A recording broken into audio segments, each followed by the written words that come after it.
CNN के ऊपर इमरान खान साहब का इंटरव्यू चल रहा था, बल्कि ख़त्म हो गया है। उन्होंने बड़ी इंटरेस्टिंग बातें की हैं, लेकिन वो तो पूछूंगा मैं उनसे।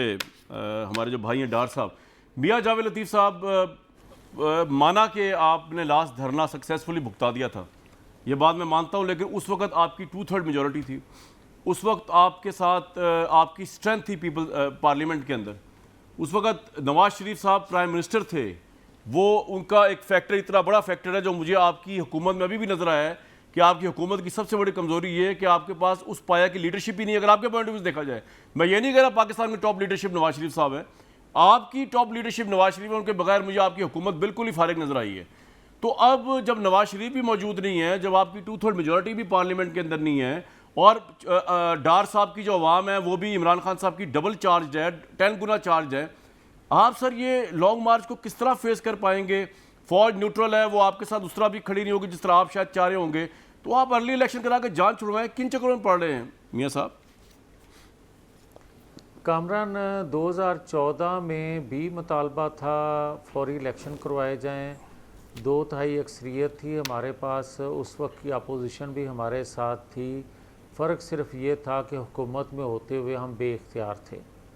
और आज भी हुकूमत जो है वो सादा अक्सरियत में भी नहीं है और एक कौमी हुकूमत है, मगर एक जज्बा है हमारे पास। हाँ, ये आप कह सकते हैं कि शायद आज अदारे न्यूट्रल हों और न्यूट्रल रहने चाहिए।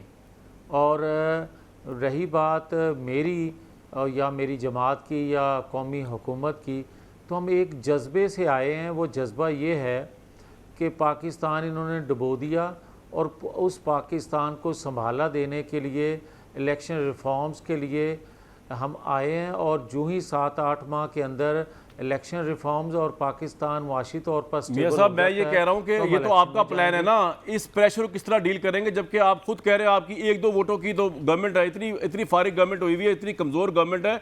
और उस वक्त नवाज शरीफ साहब सिंगल पार्टी थे गवर्नमेंट में, आप ना पीपल्स पार्टी के साथ मिलकर हुकूमत बनाई हुई थी, ना आपने बुख्ती साहब से मिलकर, आप अकेले थे। अब तो सर आप 11 पार्टियां हैं, उनमें से जरा सा प्रेशर बढ़ा और लेट सपोज बुख्ती साहब ने और चीमा साहब ने कह दिया जी हम तो बर्दाश्त नहीं कर सकते इस प्रेशर को, ये अवाम पे तशद्दुद हो रहा है, राना साहब पता नहीं क्या कर रहे हैं, और उन्होंने कह दिया जी हम तो रिजाइन कर रहे हैं, और प्रेसिडेंट ने कह दिया एतमाद लें, आप तो फारिग हो जाएंगे वहां पे। उस वक्त हमने दबाव ज़्यादा लिया था, आज हम दबाव नहीं ले रहे। ना लेने की वजह, हम जिस कुर्बानी के जज्बे से आए हैं पाकिस्तानी कौम देख रही है और हमारे मुंह में भी ज़ुबान है। अगर किसी ने इंटरफेरेंस की, मुदाखलत की और 4 हफ्तों की हुकूमत को जिस तरह शक की निगाह से देखा जा रहा है और जिस तरह नैब का चेयरमैन जो है अपनी मुद्दत पूरी करने के बावजूद बैठा है और हम किसी इंस्पेक्टर की पोस्टिंग ट्रांसफ़र नहीं कर सकते, ये सारी चीज़ें कौम देख रही है। और कोई अगर मुदाखलत हुई तो यकीनन उसको कौम देखेगी और हम बोलेंगे, हम बताएंगे कौम को। ये नहीं हो सकता कि कोई जत्था लेकर आए और हुकूमत को गिराए और घर चला जाए और उसकी ख्वाहिश के आगे हर अदारा जो है, आपका पॉइंट आ गया, रियासत जो है वो सरेंडर कर दे। बिल्कुल ठीक है डार साहब, अगर आप 1 महीना 2 महीना सब्र कर लें, इस्लाहात कर लें, उसके बाद इलेक्शन आराम से हो जाए, आपके जहन में कोई फ्रेम है कि इतना अर्ली इलेक्शन होना चाहिए? अगर इस साल इलेक्शन हो जाए तो क्या ये ज़रूरत है कि इतना लोगों को भी आजमाइश में डाला जाए, आप खुद भी आजमाइश में डलें? क्योंकि देखें 50-50% चांस है, अवाम वहाँ ज़रूर आएगी, मुझे पता है इमरान साहब के साथ अवाम दीवाना वार है इस वक्त PTI की, लेकिन फिर वहाँ पर आपके लिए सबसे बड़ा चैलेंज होगा कि अवाम को आपने पुलिस के आंसू शैलों से भी बचाना है, वाटर टैंकों से भी बचाना है, वहाँ की गर्मी से ही बचाना है, वहाँ के मौसम से ही बचाना है, वहाँ पे ठहरना भी है, इस्तकामत भी देनी है। ये तमाम भी आपके चैलेंजेस हो गए। जज्बा अपनी जगह पे है, लेकिन कुछ ग्राउंड रियलिटीज़ भी हैं। तो उन ग्राउंड, अगर तो आप कह रहे हैं कि नहीं इसमें तो कोई और राय नहीं है, हमने इलेक्शन फ़ौरन लेना, चले मान लिया आपकी बात, तो ये बाकी की ग्राउंड रियलिटीज़ को किस तरह आप डील करेंगे सर? देखिए कामरान, एक तो आपने दुरुस्त फरमाया, 2014 में हम 4 दिन के लिए आए थे इस्लामाबाद, 126 दिन हम यहाँ रहे। अभी देखें कितने दिन रहना पड़ता है। लेकिन मैं आपके प्रोग्राम में आपको एक इन्फॉर्मेशन दे रहा हूँ, ब्रेकिंग न्यूज़ दे रहा हूँ। मेरे पास बहुत सारे मैसेजेस आ रहे हैं, पंजाब के ब्यूरोक्रेट्स की मैं बात कर रहा हूँ, ख़ास तौर पे पुलिस अफसरान की जिन्होंने हाथ उठा दिए हैं। उन्होंने कहा है जी कि ना ही हम अपने लोगों पे कोई तशद्दुद करने जा रहे हैं, ना हमने गोलियां चलानी है, ना हमने कोई, हालांकि हमजा शहबाज उन्हें मजबूर कर रहा है पंजाब में रोकने के लिए। और बड़ी अच्छी खबर है ये कि पंजाब के अब ब्यूरोक्रेसी भी समझती है, खास तौर पे इलेक्शन कमीशन। लेकिन डॉक्टर साहब इन्होंने तो आपको परमिशन दे दी हुई है धरना कर उधर लॉन्ग मार्च की। तो इसलिए एक तो ये वो अपना फिक्र ना करें। आपने दुरुस्त फरमाया, इनके 2015 में या 14 में हालात मुख्तलिफ थे। पंजाब में भी बड़ी तगड़ी इनकी ग्रिप थी, वफाक में भी 2/3 मेजॉरिटी से बैठे थे। अब हम देखें पूरी तैयारी से आ रहे हैं, हमने इनको पूरा मौका दिया था कि ये असम्बलियाँ तहलील कर दें। एक साजिश के ज़रिए इम्पोर्टेड हुकूमत आई, 6 हफ्ते में इन्होंने मुआशत तबाह करके रख दी है और इन्हें मज़ीद 6 हफ्ते दिए। खुदा ना हास्ता ये पाकिस्तान को श्रीलंका वाले हालात में ले जाएंगे। ये नलायक नहल लोग हैं, बगैर प्लानिंग के आए हैं। जो हुकूमत फैसले नहीं कर पा रही, कामरान, एक बनिए की दुकान, एक किराना स्टोर भी नहीं चल सकता जिसके ऊपर 11 लोग बैठ जाएं और फैसला ना करें। ये तो 22 करोड़ अजीम पाकिस्तानियों का मुल्क है। खुदारा इस मुल्क को निजात दिलाएं इन नलायकों से। कोई फैसले नहीं कर पा रहे। फिनेंस मिनिस्टर गायब है, खुद कहते हैं अगर हमें इख्तियार नहीं है तो हमें हुकूमत छोड़ देनी चाहिए। मियाँ जवेद लतीफ़ साहब, हमने आपको कोई गन पॉइंट पे हुकूमत नहीं दी ऐसे करके कि इमरान खान उतर है आप आ जाएं। आपने तो लुडियां डाली, भंगड़े डाले, दमाल डाले। अब संभाले। ये बार बार कहना जी तो आप संभालने भी नहीं दे रहे ना, आप कह रहे हमारे आपको उतार रहे हैं। फैसले करें।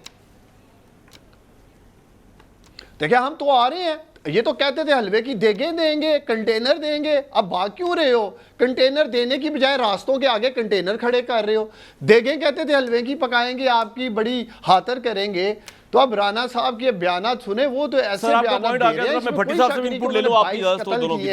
ठीक है सर, ये आपका पॉइंट आ गया। भट्टी साहब, 2 सवाल है, अगर टाइम मिल गया, अगर आपने जवाब टाइम पे दे दिए मुझे तो आपसे 2 सवाल होंगे, वरना एक ही सवाल। सवाल ये कि सर आपके नज़दीक पीटीआई के पॉइंट ऑफ व्यू से क्या चीज़ उनको बंद गली में ले आ सकती है और गवर्नमेंट की तरफ से क्या चीज़ ऐसी है जो इनको हिला सकती है? क्योंकि मियाँ साहब, जावेद लतीफ़ साहब बड़े कॉन्फिडेंट है। वो कह रहे हैं अगर 2/3 नहीं है तो उसका रिवर्स ये है कि हमारे पे लाइबिलिटी कोई नहीं है। हमने कौन सा कोई हुकूमत का पूरा मैंडेट लेके 5 साल से इधर आए थे, 5 साल पूरे करने हैं। अगर हमें हटा दिया इस तरह जाएगा तो हमारे मुंह में भी ज़बान है, हम कहेंगे जी देखें इदारों ने क्या कर दिया हमारे साथ, इन्होंने क्या कर दिया हमारे साथ। मियाँ साहब, सॉरी भट्टी साहब, इतने हाथ बंधे हुए हैं फिर भी ये मज़े कर रहे हैं, प्रोटोकॉल ले रहे हैं, हुकूमत में ले रहे हैं। और खुदा का खौफ करो, रिज़ाइन करो, घर चले जाओ। अगर इतने हाथ बंधे हुए हैं, इंस्पेक्टर की ट्रांसफ़र नहीं कर सकते तो किस लिए आए हो? अपने केस सुलझाने के लिए चले जाओ घर, मैंडेट फ्रेश मैंडेट ले लो। 2 सवाल। पहला सवाल ये है कि पीटीआई ये है कि इमरान खान साहब को ऐसा कोई कदम नहीं उठाना चाहिए। और उन्होंने अच्छी बात है कहा है कि इंतशार नहीं होगा, पुरअमन होगा, पुरअमन रखना होगा। और इस तरफ नहीं, जब बंद गली में, ये लास्ट उनके पास है। इसके बाद असम्बलियों की तहलील है। इमरान खान साहब प्रेशर कैसे बिल्ड करेंगे? जलसों का एक बहुत बड़ा प्रेशर था, वो क्या करेंगे इसके बाद जब धरने पे लोग बैठ जाएंगे? 8 दिन, 10 दिन, 15 दिन। हुकूमत पहले थी, जैसे आपने कहा, नवाज शरीफ और नीचे चौधरी निसार की हिकमत अमली थी। अब राना सना है। एक ये बैरियर हटाने गए थे मॉडल टाउन में, इन्होंने 12-14 बंदे मार दिए थे। हुकूमत को तदब्बर और हिकमत और हौसले से, बर्दाश्त से काम लेना होगा, सब्र से काम लेना होगा। ऐसा ना करें कि इमरान खान को, अब जो शेख रशीद का बयान आया कि 4 गाड़ियां पहुंच गई हैं मुझे गिरफ्तार करने के लिए मेरे घर के सामने, तो ये पहले से ही कामयाब बनाना चाहते हैं उस लॉन्ग मार्च को। इमरान खान की बड़ी सिचुएशन है। किसी स्टेज पे आपने फैसला किया कि इमरान खान को अगर ये करेंगे तो गिरफ्तार कर लिया जाएगा? देखें, हाँ ये ज़रूर है कि इमरान खान, अगर जो बार बार कहा जाता है मॉडल टाउन, अगर उस की आड़ में कुछ हरकत करना चाहेंगे तो कानून हरकत में आएगा। और कानून तो हरकत में आएगा।